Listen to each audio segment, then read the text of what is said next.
Hello everybody!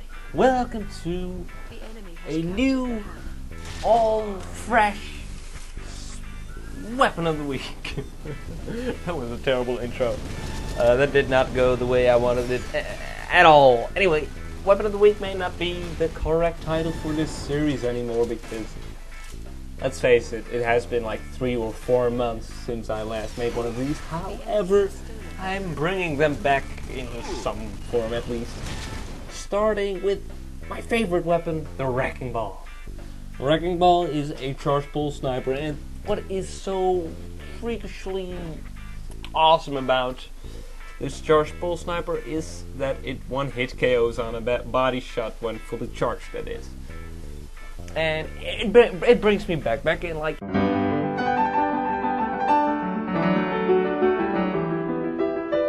in 2012, every single weapon used to one-hit KO on a body shot. Not every single weapon, but most weapons. Like, lethality was way higher and the time to kill was way lower. So it was like you die instantly as soon as you respawn. But it didn't matter because the respawns were instant. Anyway, it was like an entirely different thing. It was...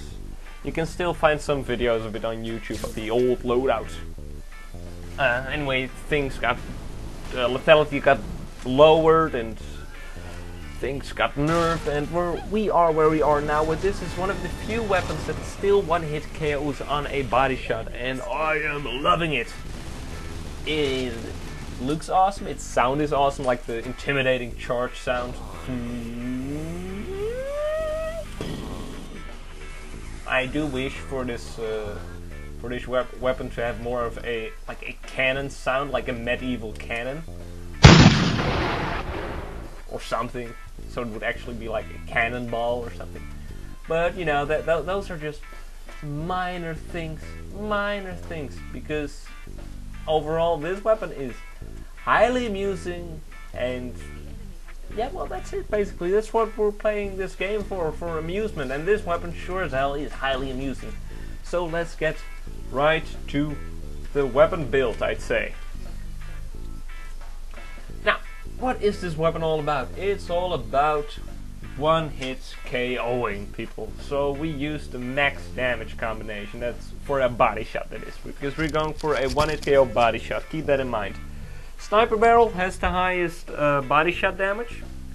Bolt action, highest damage per... This is all per bullet, right? So sniper has the highest body shot damage per bullet, bolt action has that, and charged has that. And these 3 parts, in addition to slug, by the way, because Tesla does not one-hit KO on a body shot. It does like 99 damage on tier 3. So it's just like it's just not quite working. So yeah, like these 4 parts make for the combination of being able to one-hit KO on a body shot, and we do not want to change these around because then the whole point of this weapon is defeated. We use bouncy because bouncy is like one of the most awesome parts on poles. Maybe I can... No, I can't. But like you can get bouncy kills with this, and it's like that. See, I first hit the wall and then I hit the guy. It's tricky, it's not reliable at all, but it is fun as hell for sure. Like if you can get... Maybe if I can ricochet it off the wall. No. It's like very unreliable, but like things like on Trailer Park, you can kind of fire it on the wall and kill a hammer carrier that is hiding in the cubicle, as I do in one of these clips. Yeah, that's like, you can do that with bouncy. Also, you will kill yourself with it a few times thanks to bouncy, because you know that kind of things happen. Like here, if I do this. See? That happens. If you're just jumping around, charging your poles, and suddenly there's a roof in your face, you kill yourself. That happens. You just have to accept that, and your life will be much better. But anyway, bouncy is hilarious and it's awesome. So we keep bouncy for sure.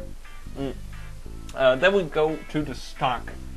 I've said this in pretty much every single weapon of the week, I think, which involved non-rockets. And that is that standard has movement bloom and aluminum does not. Thus, we take aluminum. As you can see here, like I'm gonna show it once again for the people that are new to this series. As you can see here, the crosshair gets bigger as I move around or jump around, and that means my weapon gets more inaccurate because of my moving around. However, if I take the aluminum stock, this movement bloom is completely gone. Well, not completely, it's almost completely gone. But it's like negligible how much movement bloom there is, meaning I'm much more accurate while still staying on the move, and that is very important in Loadout. Staying on the move, because if you don't stay on the move, you are going to get killed. Now, the question you may be asking yourself is, why do you use the iron sight scope? Well, iron sights has a different sensitivity than the X-ray scope, and I've kind of gotten used to iron sights because I try to get that to tier 3 for no apparent reason other than me having a bunch of loot still.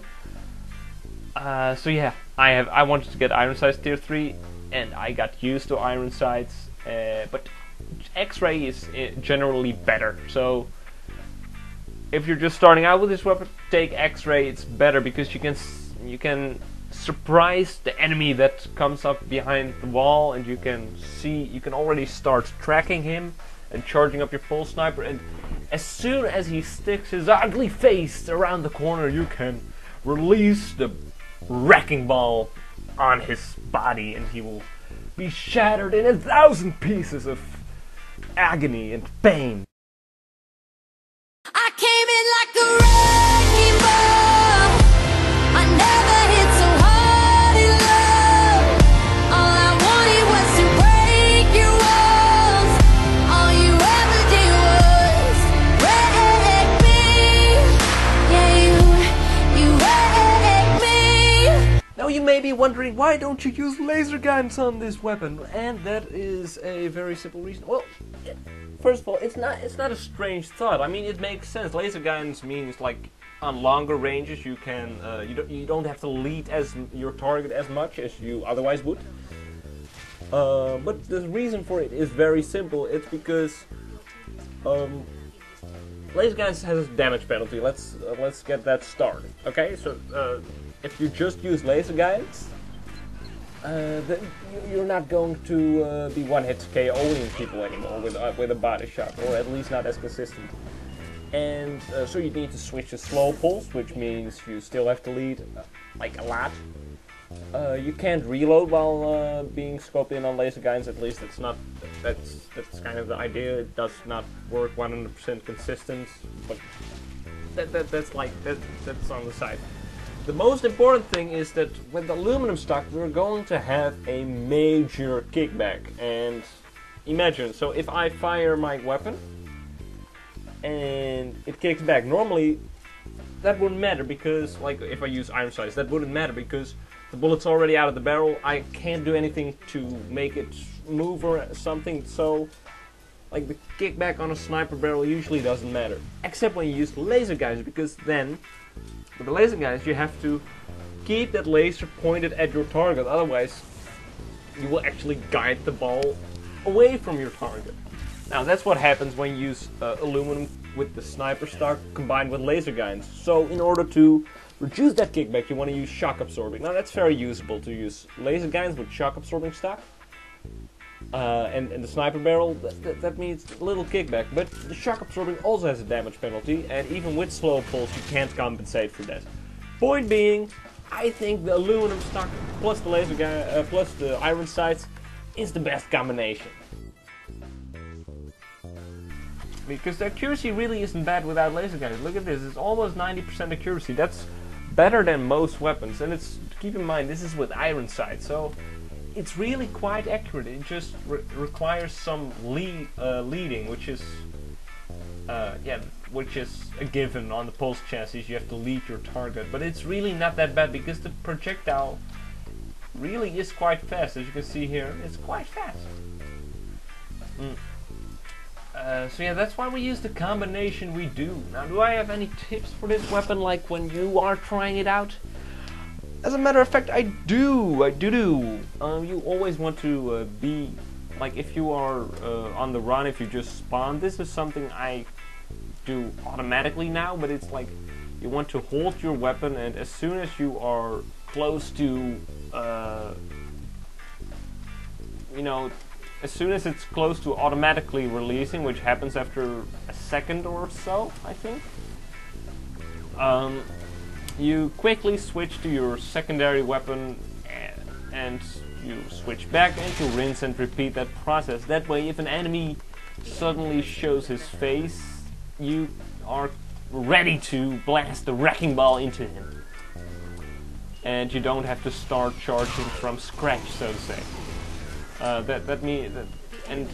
Yes, you can't sprint while charging up your weapon, but since you will be jumping and rolling most of the time anyway, that really is not too bad of a penalty. So yeah, make sure to do that. And another thing, if you see an enemy who is hurt by a teammate or something, and you can usually see that by if your enemy is like bleeding from his arm or, well, you know, from his chest. Anyway, if the player model of your enemy is hurt, you can also kill him with this weapon, but you don't have to fully charge it, because like the damage this weapon does scales on the charge. If I charge it like halfway, it does 80 damage. If I charge it for a quarter, it does 70. If I charge it for 3/4, it does 90. So it scales depending on how much is charged. So, as I said, you don't have to fully charge it. That's just the way it is. And keep that in mind while playing. I think that's pretty much all I have to say for this weapon. Again, my apologies for the lack of videos and weapons of the week lately, but I'm positive that I will be bringing them back, at least to some extent.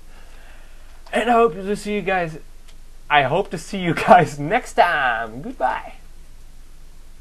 Balls, balls, balls, balls, balls, balls, balls, balls, balls, balls, balls, balls, balls, balls, balls.